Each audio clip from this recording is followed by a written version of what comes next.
और अब बात करते हैं उस गाजा की जो 2 दिन पहले तक ये मान चुका था कि अब शांति समझौता हो चुका है। ना तो अब गोलियों की आवाज सुनाई देगी और ना ही किसी मासूम को अपनी जान गंवानी पड़ेगी। लेकिन इजराइल और फिलिस्तीन के बीच शांति समझौता होते ही हमास अपने पुराने रंग में लौट आया है।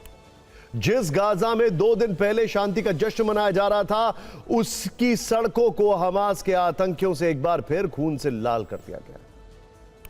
इजराइल से साठगांठ और जासूसी के शक में हमास के आतंकियों ने 52 लोगों की सरेआम हत्या कर दी है। इस घटना ने पूरी दुनिया को हमास का बर्बरता वाला असली रूप दिखा दिया है। हमास की दरिंदगी का वीडियो खुद इजराइल के विदेश मंत्रालय ने अपने official social media account x पर पोस्ट किया।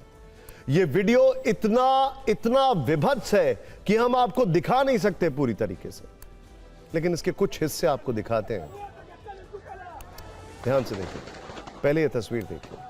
चारों तरफ लोगों की भीड़ और बीच सड़क पर कुछ लोग घुटनों के बल बैठा दिए गए। उनके हाथ बंधे हुए हैं, चेहरे पर पट्टी है या उनकी टी शर्ट से उनके चेहरे को ढक दिया गया।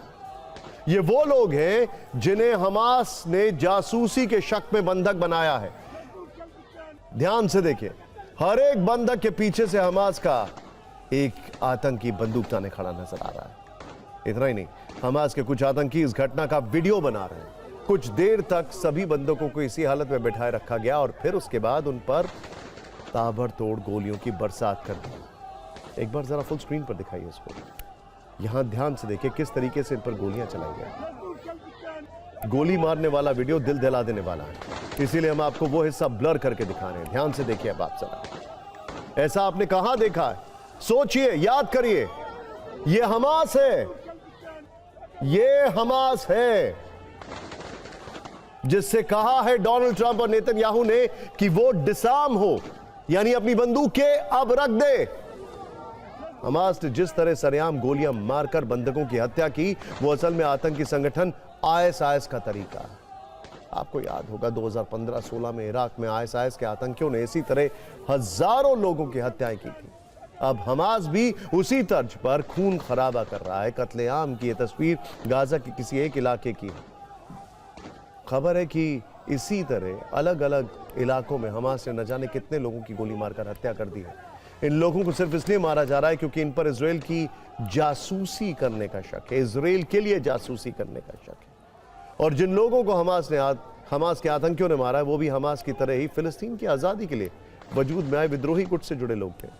लेकिन ये गुट हमास को अपना विरोधी मानते हैं और हमास का मानना है कि पिछले 2 वर्षों से चल रही जंग में इन गुटों ने इजराइल का साथ दिया। साथ ही इजराइल की सेना को हमास के आतंकियों के जो लोकेशंस हैं वो भी बताई है और उसकी गुप्त सुरंगों और हथियारों के भंडार का पता बताया।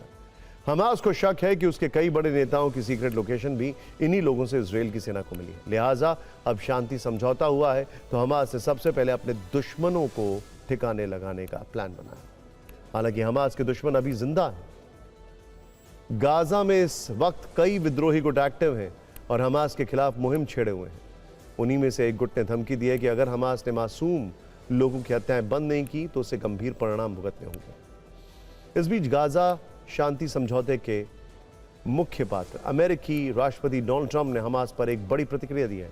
उन्होंने कहा है कि हमास हथियार छोड़ दे और अगर नहीं छोड़ेगा तो हम उसके हथियार छुड़वा देंगे। यह बहुत जल्द होगा और हो सकता है कि हिंसक तरीके से हो।